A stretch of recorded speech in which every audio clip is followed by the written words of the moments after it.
ఈరోజు 4 రోజుల నుంచి ధర్నా కార్యక్రమాలు చేస్తున్నాం. చాలా శాంతియుతంగా ధర్నా కార్యక్రమాలు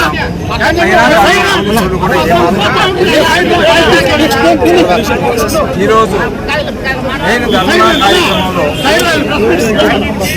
వెన్నుపోటు పార్టీ, దగాకోరు పార్టీ సలహా మేరకు పోలీసు చాలా న్యాయకరంగా మమ్మల్ని మాటికి ప్రతి అడుగున ఇబ్బంది పెట్టు తీసుకొచ్చారు. ఇప్పటివరకు ఇది సరైన పద్ధతి కాదు.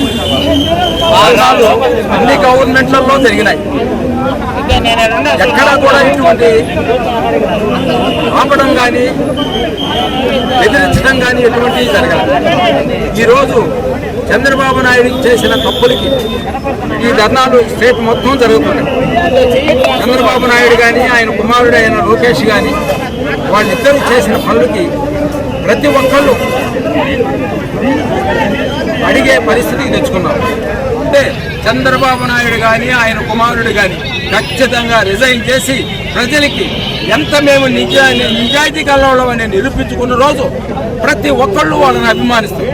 కాబట్టి ఏమైనా సరే చంద్రబాబు నాయుడు కానీ ఆయన కుమారుడు కానీ ఇద్దరూ రిజైన్ చేయాలని నేను ఆజ్ఞాయిస్తున్నాను.